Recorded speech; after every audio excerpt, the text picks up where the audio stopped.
And welcome to Weather and Ag in Focus. I'm Chief Meteorologist Dean Wysocki, along with our Ag Director Bridgette Readel. Happy New Year, and hopefully everybody got through the new year safe and is ready to tackle on 2025 already. I know it's a cold start to the new year, and a lot of people starting to get ready for the trip down south to Frisco.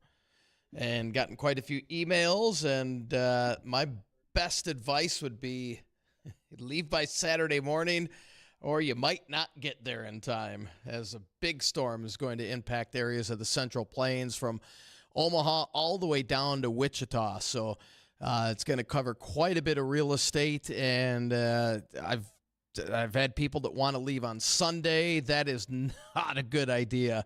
That is going to be very problematic.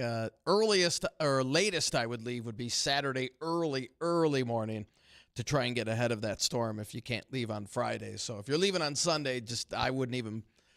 You'll have to spend somewhere in the Central Plains Sunday night and then drive the rest of the way hopefully on Monday. Just a friendly heads up there. Yeah, I'm looking ahead. All of the forecasting that coming out of the LRC is talking about that storm really moving through like the Kansas City area by Sunday night, but it's going to be late Sunday night. So that doesn't give you a whole lot of time. And my route going to Frisco has typically been down I-29 to Nebraska City, 75 to Topeka, and then I-35 to Wichita, and then commence down south.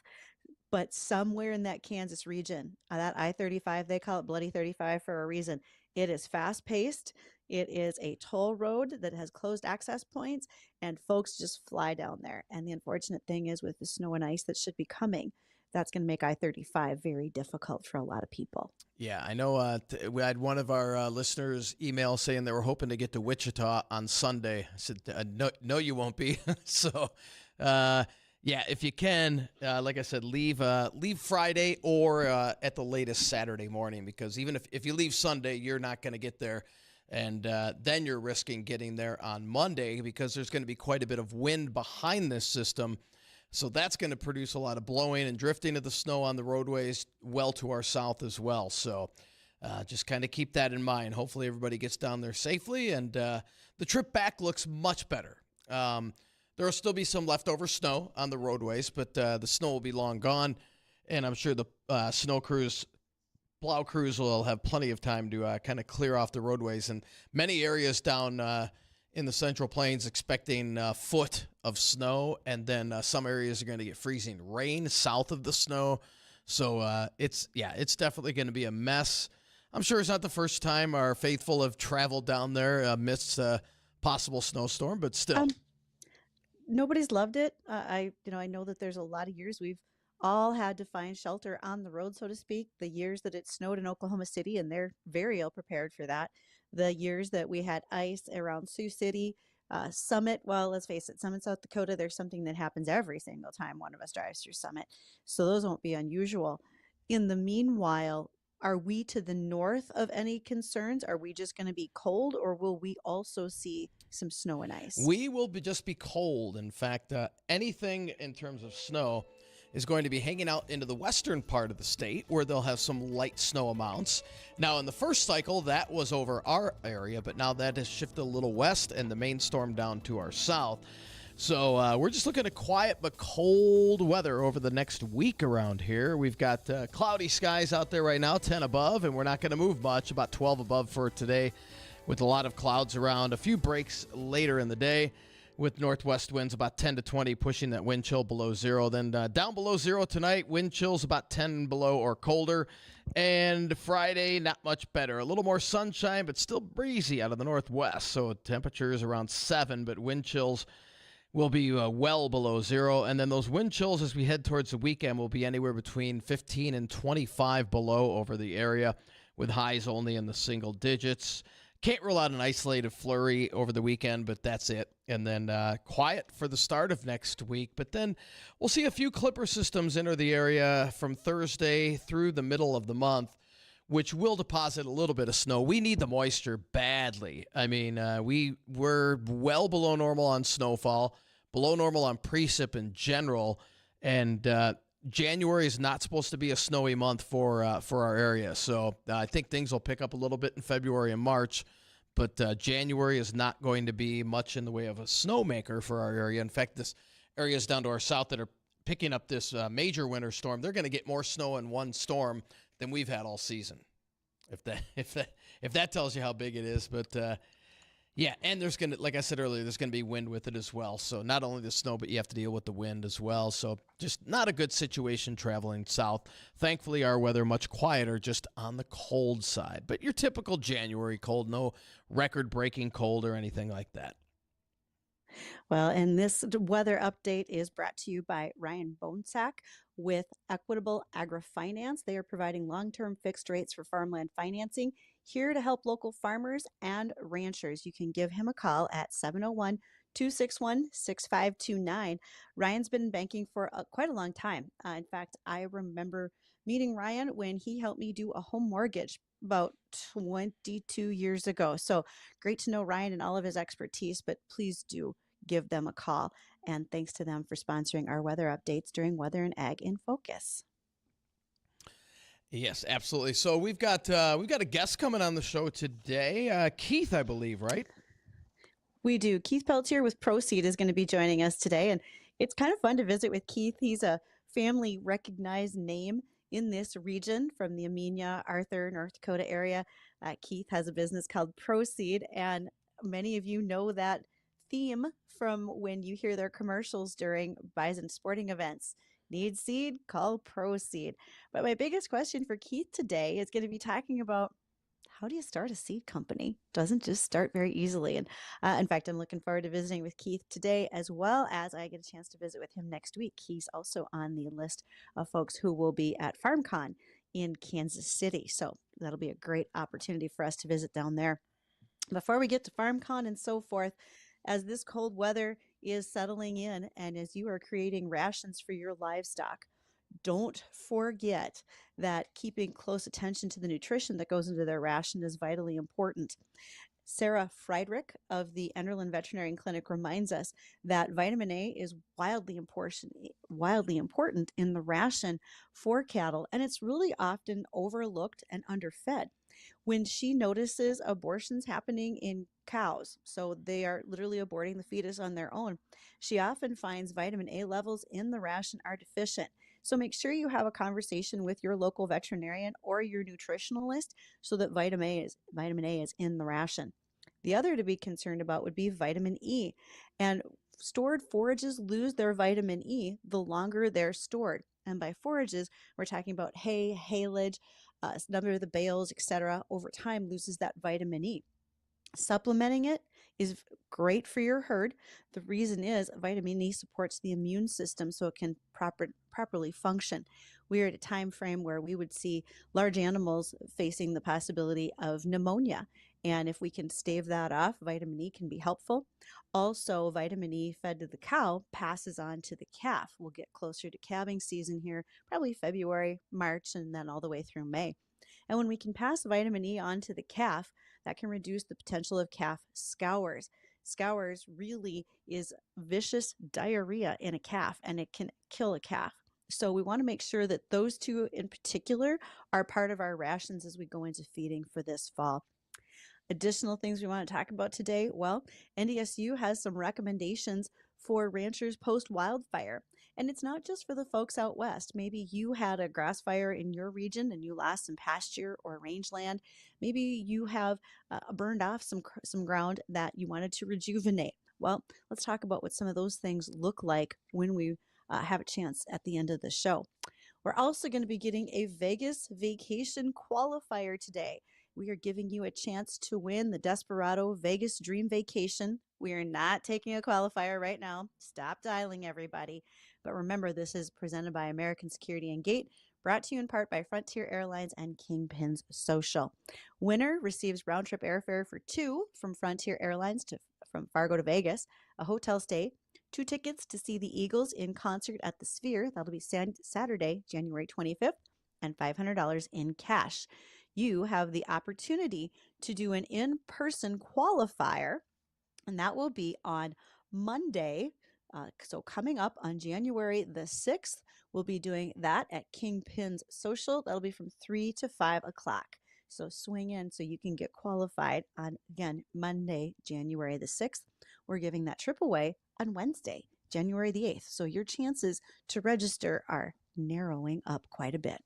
Sometime today in this show, you'll have the opportunity to qualify, though. We're looking forward to it. Great trip for sure. So, great trip. And when it is time, when you do hear the sounder, you can call us on the Red Wing Shoe line, 701-293-9000. Thanks to Addison for getting all of our live streams up. We've got Facebook and YouTube and Acres TV up and running. Thanks. Sometimes those don't go as smoothly as one would hope, but today he waved his magic wand and got them all up there. So if you haven't had a chance to sign on today, so you get a chance to see us live, you certainly can do that. So much more to talk about. I think that we'll have an opportunity to recap the weather and keep an eye on our highways out there, because Lord knows driving is going to be something that could be a bit of a problem, especially as Dean mentioned, when you start going south to Frisco for the game. And FarmCom is next week, you said, in KC, right, Bridgette? It is. It is Wednesday and Thursday. Yeah, and if you're heading down there, anybody's heading down there, I know Gary is going to be down there. He'll be giving a special speech down there about the LRC. So if you're down there, you want to catch Gary and ask him any questions as well. So Gary will be, and I will be at FarmCon. He speaks on, I'm looking at the agenda right now. He'll be speaking on Thursday morning, January the 9th at 8:30. He joins Kevin Van Trump, and Kevin puts on FarmCon. This is his event. And so the two of them will be on the main stage in the ballroom. So I'll be happy to share what I learn when I'm down there next week. Looking forward to it. Fantastic. All right. Well, is our guest, can you see our guest in here? I don't see him in here yet. I'm going to go, I know we've got somebody waiting for him downstairs. So I'm going to double check to make sure he's here, Bridgette. So okay. Until then, let's check on markets. We'll go to break. And when we come back, we'll have Keith from ProSeed with us. Don't go anywhere. We'll be right back.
And welcome back to Weather and Egg in Focus. While we wait for our guests to arrive, we've got all sorts of other things we want to make sure to talk about. And one of those would be post wildfire. Some of the things that have been going on in western North Dakota right now been a little rough. We know about the wildfires that were widespread out there. And now it's a matter of what can we do to rebound? Well, NDSU came out with some post wildfire grazing and rangeland management tips for folks to keep in mind. So, because North Dakota's a cool season, grass dominated state, ranchers should really expect about a 30 to 40% decline in their forage production in 2025 based on what we've seen out west. That was if we have normal spring precipitation that could occur. But we have areas of western North Dakota that were already facing drought, and those cool season grasses didn't develop tillers. What's a tiller in a plant? If you have a main stem of a grass plant and then you'll see further leaves start shooting out from the base of that plant, that's an easy way to define a tiller. There's a number of grasses that in fact do that. They're not just a single blade, but they tiller at the bottom. Wheat actually is a crop, tillers quite a bit. So if we have plants that didn't develop their tillers, the fall drought could create about another 10 to 20% loss, even with average spring precipitation. So looking at these impacts, ranchers should really plan for a 50 to 60% loss in forages for 2025. And if those dry conditions persist going into the summer months, we could see even even higher impact, less potential forages for our cattle. So fires will also impact trees. You have green ash and box elder and American elm that are very prevalent in the western part of this state. And all three of these trees are classified as sprouting types, meaning that even when the full canopy happens, those burn sprouts will emerge from the base of the tree to resurrect themselves. Now, if the tree was in intense heat and the entire tree died off, unfortunately, it's going to take a while to replace those trees, usually 3 to 5 years at the least, more like 10. And we're going to need those trees to provide fire and windbreaks in the future. So just a couple of things to keep in mind as we talk about grasslands management, etc. Dean, I think you've been joined by our guest. Yes, Keith just got here. Welcome, Keith. Awesome. Thank you. I'm a guy, so I went to WDAY TV instead of here. Oh, no. Oh, anyway. That's quite okay. Yeah. It happens. Keith Peltier of ProSeed, Happy New Year. How are you? Right back at you. Happy New Year to you. I'm great. Excellent. I'm glad to hear that. And I mentioned earlier, I have the thrill of being able to see you today. And then I also saw your name on the list for FarmCon next week in Kansas City. I'm sending my son instead. I was going to go to FarmCon, but we got an IPSA, Independent Seedsman Association deal at the same time. Oh, yeah. They scheduled right on top of each other. So I'm sending my You know son what? Jay instead of me. That sounds like that's going to be a perfect conversation for us. So you're involved in IPSA. Let's back up a little bit and talk about your business, ProSeed. How do you just start a seed company before you even get to be a member of IPSA? Well, it all started with the Arthur Companies and Interstate Seed back in the day. Arthur Companies used to own half of Interstate Seed from 75 to 85.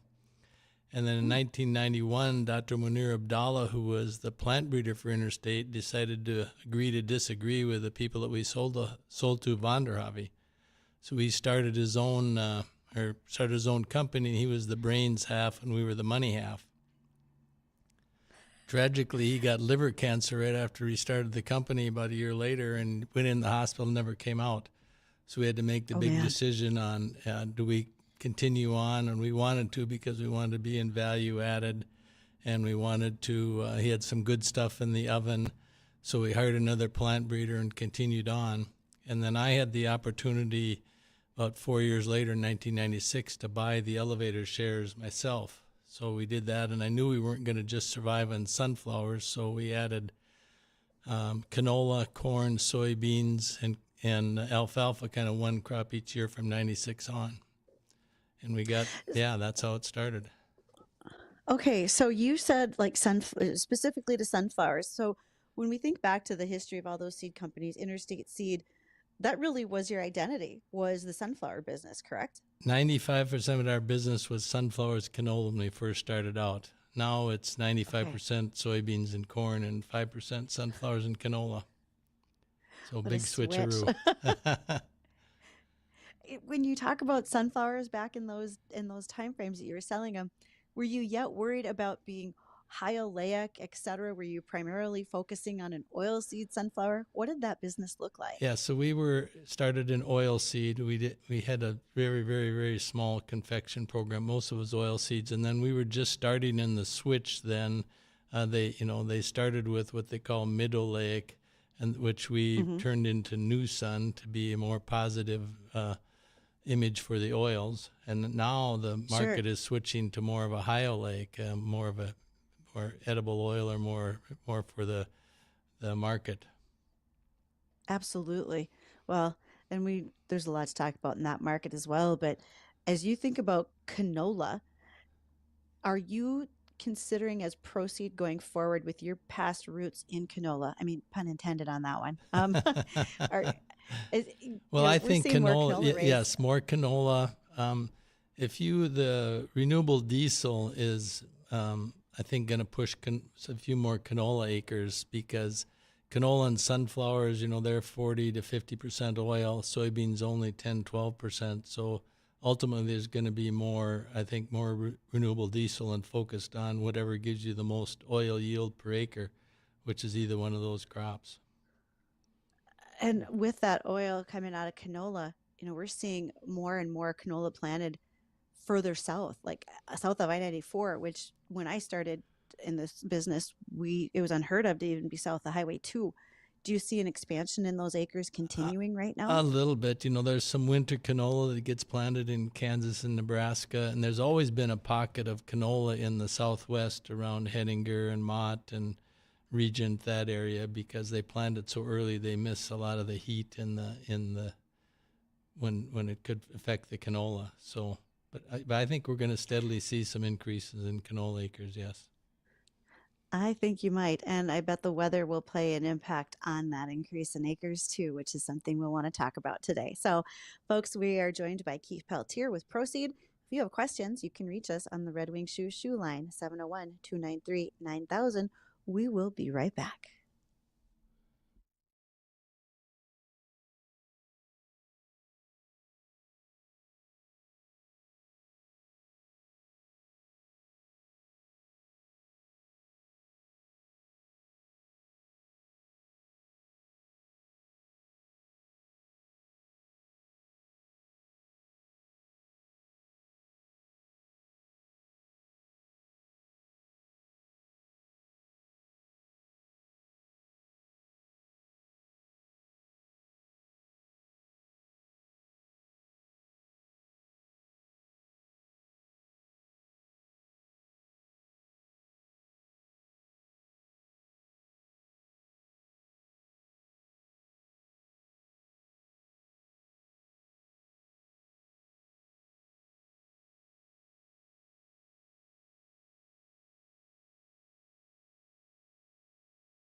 Welcome to Weather and Ag in Focus. Thank you for joining us today. Glad to have you here as part of our afternoon. And we are joined by Keith Peltier with ProSeed. And Keith, you have a long-standing family name in the Red River Valley, having grown up in the Amenia area. But this Arthur, is going to sound kind actually. of dumb. I'm sorry, Arthur. Yeah. Arthur, yes. And this is going to sound kind of dumb because I didn't grow up in the Red River Valley. But did your family also farm? Did the Peltier family farm? Because what does that family history look like? Oh, my dad was his grandmother was, or his mother was a Burgum, so we're in the Okay. Burgum family. Then and Arthur Companies is of course the family business. We never did farm, but we have farmland, and Mm-hmm. we share rent that land on a 50-50 basis. So we're in it for the inputs and we're in it for the returns. But the only farming I've ever done was drive a combine back in the day and maybe a tractor. But if I got in one of those two now, I'd be really in trouble. And Keith, I would say that gave oh, you a lot of hands-on experience, though. So go Yeah. ahead, Dean. Keith, we were talking off air about how you transitioned from sunflowers to soybean and corn, and how you couldn't go backwards. You're not going to Right. go back to soybeans, to sunflowers. So what do you see in the future? What do you see 10, 15 years from now compared to where we're at? Well, I see more biologicals coming into play. There's some, genetic things, CRISPR technology, where you can kind of cut out a gene and affect the yield and affect some of the other traits. So I think there's going to be more of that same. But I think biologicals is going to be the next big game changer. We're seeing a little bit of that of corn being able to fix a little bit of nitrogen up to 40 pounds an acre if you put on a certain seed treatment. And so I think that's where you're going to see the next big changes. Interesting. Well, and when you say biologicals, it's not just biological potential pesticides. We're talking fertilizers, seed treat, the whole All 9 the yards. above. We're just using a whole new Right. realm of what's going on. We want to be in Um, anything that can affect the seed. So if it affects fertilizer, we could be selling fertilizer with a seed treatment. So we want to be there. Are you having your seed go out the door treated already? What are you thinking about when you're getting seed ready to ship besides quality, germination, that type of thing? So we treat a little bit of seed on a retail location, but we don't do much upstream treating.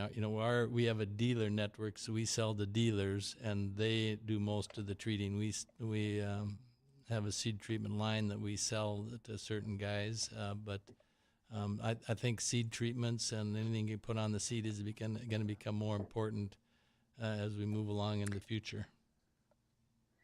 Well, a question from a listener for you, Keith. When you started till today, so I remember you said that you basically bought everything out yourself in 1996. What's different and what changes have happened in your seed company and operation? And it's about the time I started in the industry, so I'm curious to hear what your answer might be. Well, a lot has changed. We started with a Nissan Pathfinder as our only vehicle, and now we've got a fleet of like 13 pickups and 4 or 5 semis and so on and so forth. But when we got going, 1996, that was when the trait insertions were just starting. So Roundup Ready soybeans were just starting. BT corn was just starting. So we got in on the bottom of that, and some of the bigger nationals were slower to move into that realm. So we were able to gain some market share on a fairly quickly basis on corn and soybeans because we, being nimble, were able to move into those traits faster. And you guys moved very quickly because, like you said, that shift from your initial plan of sunflowers and canola, and now your vast majority is corn and soybean. And what's your geography? I think about ProSeed as very much a tri-state company, Yes, but is it it bigger than I think? No, well, Okay. we'd like to be bigger, of course, but all of North Dakota, the northwest part of Minnesota, basically from the North Dakota-South Dakota line up to about Bridgette, and then kind of the northern tier of counties in South Dakota. And we've got business outside of those lines, and that's our goal, to move south and east. But that's our main trade areas, the one I just described. Keith, you're not a guy who's afraid to try new things. and look for ways to be effective in the market. One of those things right now, you probably hear the same chatter I do about how oil seeds are bad for us. And that's literally a flip, I think, almost overnight, where we're suddenly being told that we shouldn't be using canola oils, sunflower oils in our food supply. Where do you stand? Any thoughts on that? I No, mean, I know I well, have my opinion. I'm not of that opinion. It depends on, if you have to homogenize the oil, which some canola you have to, but the higher oleics you get, then you don't have to do that. So I would disagree with the assumption that the oils are bad for you, especially the high oleics of any Uh, soybeans, corn, soybeans, sunflowers, or canola. so many oils came out and were touted by health industry, doctors, et cetera, because this was a great change to be heart healthy, like you said, those high oleic oils. And all of a sudden, it really came on fast, and all of a sudden they're bad for us. And I'm just really surprised by that. I don't know if you are or not. I'm very surprised, and like some of those trends, it was bad to eat eggs for a while, and now it's good to eat eggs. Butter was bad for you, now Yeah. butter's okay. So yeah, I think that I'm going to continue to have canola oil or sunflower oil on my popcorn and my cooking fish and whatever, chicken, whatever. So Me too. Early you mentioned IPSA, and that's you've got a meeting for that next week. correct. Do you want to talk a little bit about that organization Sure. and what they do nationwide? Yeah, Independent Seedsman Association, and like I was telling Dean, it's about 120 to 150 regional seed companies in the country that are our size. We're kind of between, probably medium sized. We're not a small, we're not a big, but they get together once a year and have a meeting, and they have sessions where you can learn some stuff. They bring people together, and then they advocate for us. It's pretty active. Board of directors, and we just try and are improving our ability to compete and in the marketplace, and whatever we can do to, as a group, collectively, to do that. That's what we're trying to do. Well, and that group probably gives you some pretty good business perspective from across the US and maybe even a further reach because of the differences in all of your opinions Yeah, it's a and it's a businesses. it's a good group to be part of, and collectively, the regionals or independents, we have about 25 to 30% of the market nationwide. So we get people to pay attention to us as a group. So is it as much fun to sell corn and soybeans as it was to sell sunflowers and canola? Oh man, when you first start out, it's a lot of fun, but it's a lot easier to sell corn and soybeans now. Once you get a little bit of momentum and have a certain size of sales, when you're trying to get them one step at a time from the beginning, that's hard for sure. And I and, bet. and Keith, if anybody's out there listening and kind of trying to decipher what seeds to buy, what makes your product stand out above anybody else's? Well, everybody has some pretty good products. So, Sure. So we try and do what we call relationship selling, and we trying to sell value. So we encourage our dealers to go out to their customers and find the best value for that 80 or that 120 or that 160, that half section, because there's a corn and soybeans. You can have 3-4 varieties that you should be planting on your farm based on your soil type and weather you might get, and so on and so forth. So we're trying to be there to be able to recommend that right variety on that right piece of ground. And our relationship with our customer, they trust us to do that recommendation. So that's what we're shooting for, to be able to win the ties on that one, and have our customers rely on our recommendation. That's a huge part, relationship and trust. You bet. It really is. Yeah, because we have great product, but there's a lot. Everybody has pretty good product, Right. so it's that's how we try and differentiate ourselves. Good deal.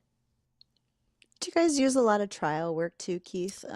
Like side by sides on the farm or anything like that? We have side by sides. We do the NDSU trials. We hire 3 or 4 different companies to do trials of what we're looking at new and what some checks might be. So yes, we do a lot of stuff, and then we rely on our suppliers. They're also doing trialing and against certain checks. So we look at those too when we're trying to bring new varieties to the marketplace. You mentioned NDSU trials. You have a very longstanding commitment as the Peltier family to NDSU, being not part of, but your name is going to be on the Peltier Complex, which is the new building at NDSU that really houses so many innovations. And I'm just curious, what was the spark? What was the reason to say, I can't wait to be a part of new research here at this university? Well, it's an honor to be part of the legacy and part of the heritage for the Peltier Complex, certainly. And it's not myself, but by myself, it's our whole family. And it's, mostly my mom and dad. And it was really an honor, my dad, to name the building that way. But, public research pays. That's about a 25% return on investment for any dollar you spend on ag research, and to be able to facilitate that for the state of North Dakota, that's a great return to be able to return to agriculture and the state. And in fact, the Peltier Complex is really for the Northern Crops Institute states, which is Montana, North Dakota, South Dakota, and Minnesota. So to be able to return to the region that return on investment, that was most of the spark. Well, I think your family was a pretty big believer in higher education for all of you as well. That's great. Yeah, we were all my siblings graduated from NDSU, as did my dad, as did my grandmother, as did my great grandmother. All my kids went to NDSU, and hopefully their kids will go to NDSU. I'm hoping so too. I'm a bit of a fan myself. Go Bison. That's right. Now, are you going down to the game on Monday? I made my plane reservations 3 weeks ago. Okay, good. So You're yes. not driving. That's good. Good. We're flying out tomorrow, Dean. All right. Keith, one last thing as far as seed is concerned that I want to make sure to ask about. You mentioned the biofuels, and we had a little discussion about canola in particular. Where do you see camelina in that lineup? And is that a possibility that ProSeed wants to at some point really focus on the biofuels and maybe offer a camelina seed too? Well, as you said, I'm willing to try anything once. And I was in a business called Agri Oils a long time ago that I think was a good idea. We were just ahead of our times. And we were planting camelina back then. And I think it has its place in certain areas, but I don't see camelina as taking the place of canola, sunflowers, or soybeans in the marketplace. Yeah, it might supplement those, but I'm with you. I don't think that's going to be a takeover crop at this point, I'm afraid. Yeah. So, Keith, with all the exciting things that you do, again, the Peltier Complex, also there is the Joe and Norma Endowed Chair for the College of Ag, which that fellow is Greg Lardy at NDSU. You guys support that endowed chairman, and you do so much more with ProSeed and just community activities.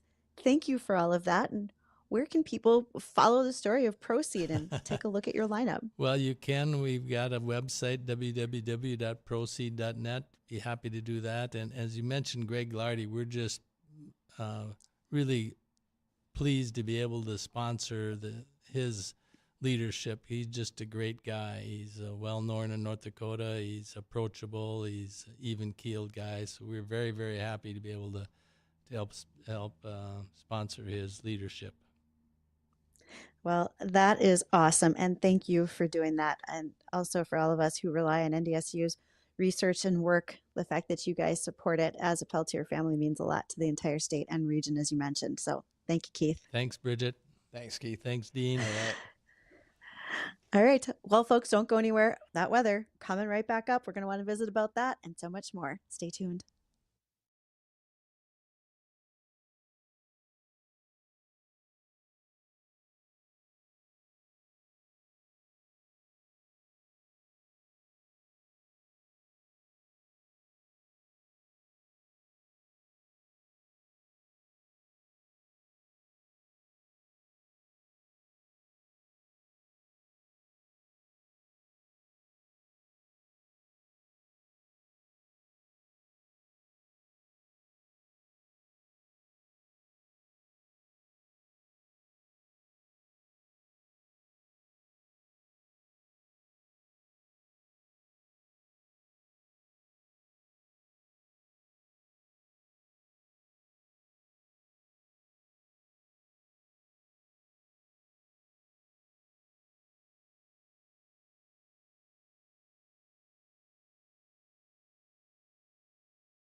All right, now's your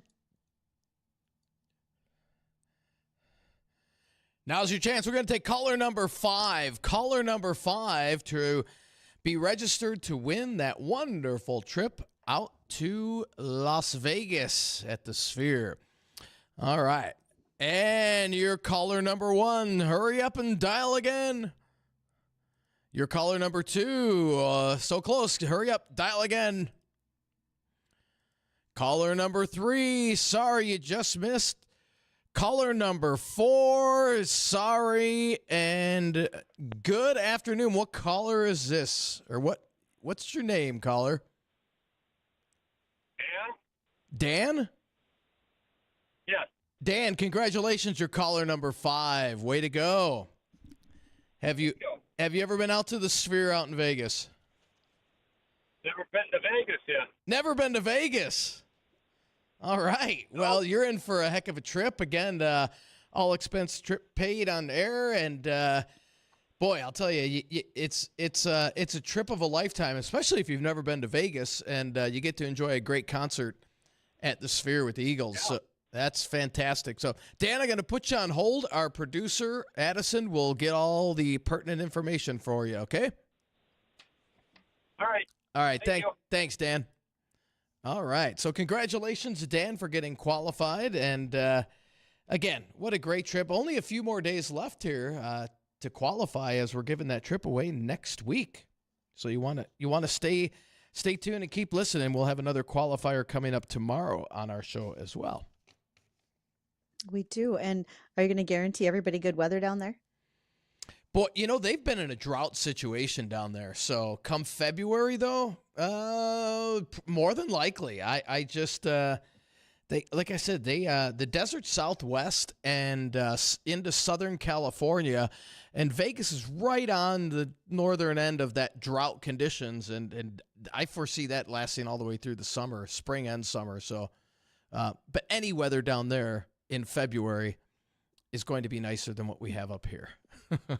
We're sending folks in January because the concert's January 25th. Or January, sorry, end of January, early February. Yeah, it's definitely going to be nicer down there than it is up here. So that's the way you got to look at it. Well, I hope folks keep their calendars open, and then once again, do not forget to join us at Kingpin's Social on Monday, January 6th from 3 to 5. That's another chance for you to qualify. Besides joining us tomorrow right here for Weather and Ag in Focus, we will also have another qualifier. Some folks were calling during commercial break when they heard the promo for it, but remember, the promo is a little different than the sounder, so listen carefully when we tell you that you need to make sure that you're calling in. So meanwhile, weather, Dean, is looking brisk. It's coming right back again. Yeah, it is. In fact, today will probably be the warmest day that we have until the middle or end of next week, with temperatures right now anywhere between about 10 and 12 above, mainly cloudy. There's a few breaks in the clouds, but not many, and we're not going to move a whole lot from where we're at right now. Highs right around 12 above today with a northwest wind 10 to 20 pushing those wind chills down below zero. We'll fall below zero tonight under partly cloudy skies. Winds will be lighter out of the northwest, and then Friday the winds pick up again out of the northwest 10 to 20, and we'll see a little more sunshine mixed at times with clouds tomorrow. Highs only around 7 above, and then we're even colder on Saturday, about 4 above, and then we're between 5 and 10 above Sunday and Monday. We're cold. No way to put it when you have highs in the single digits this time of the year. I do foresee slightly warmer weather coming in later next week, and by warmer, I'm talking about 15 by next Thursday, with a chance for some snow coming in here with an additional clipper system and a couple of clipper systems between next Thursday and the end of the month. But none of those look to produce anything significant in terms of amount of snow. But as we've seen, when you get clippers this time of the year, you can get that 2 to 3 inch snowfall. And if you get 30-mile-an-hour winds with it, that's going to pose a big, big problem. So that's the only thing I foresee as we head after about the 9th, 10th of the month. But the big storm is going to be down to our south. And again, I urge people, if you're driving down there, do not leave Sunday.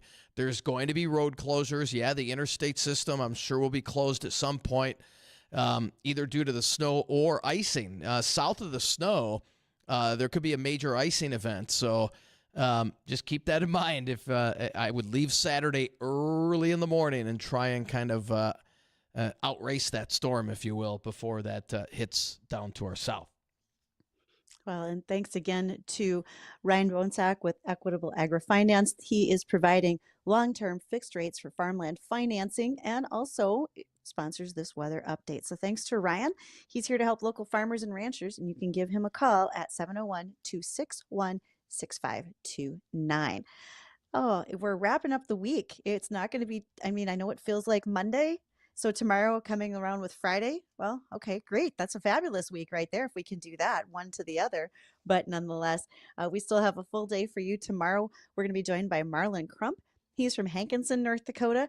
I had Greg Amundsen, a farmer from Gilby, join me one day as a guest host. And Greg talked about how he wanted a longhorn for his lawn, essentially one to show off. Well, Marlon called and said, why don't you come on down and tour my farm?